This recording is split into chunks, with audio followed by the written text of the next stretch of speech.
Bonjour à toutes et à tous et bienvenue dans TechPod, la chronique audio de Futura dédiée à l'actualité des technologies et de la mobilité. Je suis Emma Hollen et aujourd'hui on va parler de Runet et de dictature numérique.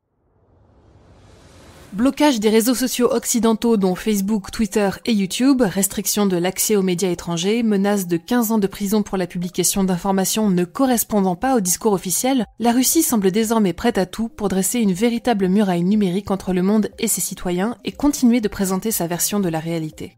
C'est aussi ce que démontrent des documents collectés et diffusés par le média biélorusse Nexta.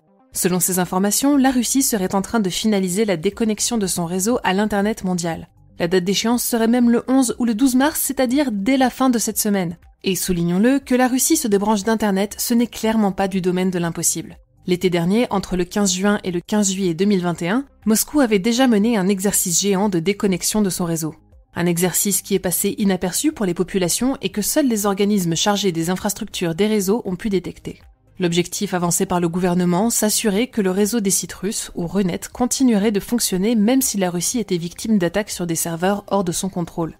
Mais derrière se cache une autre possibilité, débrancher la population russe de la toile mondiale pour restreindre son accès aux informations indépendantes. Les outils mis en place pour cet exercice ont d'ailleurs déjà été utilisés pour ralentir Twitter, faute de pouvoir censurer les contenus jugés illégaux sur la plateforme.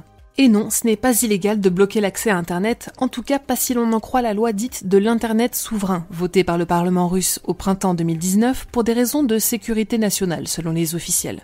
S'il ne s'agissait que d'entraînement l'été dernier, on sait aujourd'hui très bien ce que peuvent devenir des exercices de grande ampleur en Russie. C'est avec cette même excuse que Moscou est d'ailleurs parvenu à positionner son armada autour de l'Ukraine depuis le printemps dernier.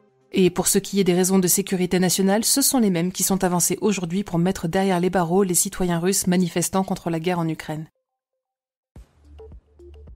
Alors, c'est bien beau sur le papier, mais comment le Kremlin espère-t-il réussir à déconnecter sa population de la toile globale sur le long terme sans que celle-ci s'en aperçoive? Et comment la Russie peut-elle couper ses liens avec un Internet mondial où beaucoup de fonctions sont décentralisées? Depuis plusieurs semaines, voire plusieurs mois, des actions sont menées silencieusement du côté du réseau russe. Les DNS, c'est-à-dire ce qui permet de transformer une adresse IP constituée d'une suite de chiffres en un nom de domaine Internet, sont rapatriés sur des serveurs en Russie. Ces DNS ont alors pour mission de renvoyer tout ce qui provient du web et des services russes sur des noms de domaine en .ru. Avec ce procédé, en coupant le fil, le Runet fonctionnerait donc normalement, mais pourrait être déconnecté du reste du monde. Il faut rajouter qu'en raison de la barrière de la langue, et parce que c'est plus adapté à leur culture, les russophones ont déjà l'habitude d'utiliser l'équivalent de Facebook, vContact. À la place de Google, ils sont friands du moteur de recherche Yandex, et de la même façon, ils préfèrent se rendre sur Rutube, l'équivalent de YouTube. Il ne suffit plus que de déconnecter le Runet du monde pour que celui-ci se transforme en véritable dictature numérique. Pratique pour faire passer le récit officiel sur l'invasion de l'Ukraine. Du côté du Kremlin, cette maîtrise du réseau sera aussi et surtout le moyen indispensable de contrer les cyberattaques. Alors bien évidemment, cette solution n'est pour l'instant présentée que comme un ultime recours, mais avec l'escalade rapide des mesures prises pour contrôler l'information à tout prix, il y a fort à parier que ce n'est qu'une affaire de temps avant que le gouvernement ne déconnecte ses citoyens du reste du monde.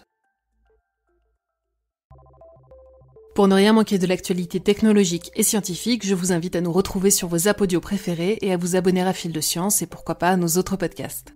Aujourd'hui, je vous invite à découvrir notre dernier épisode de Covipod où Julie Kern vous parle des nombreuses séquelles de la Covid-19 sur le corps.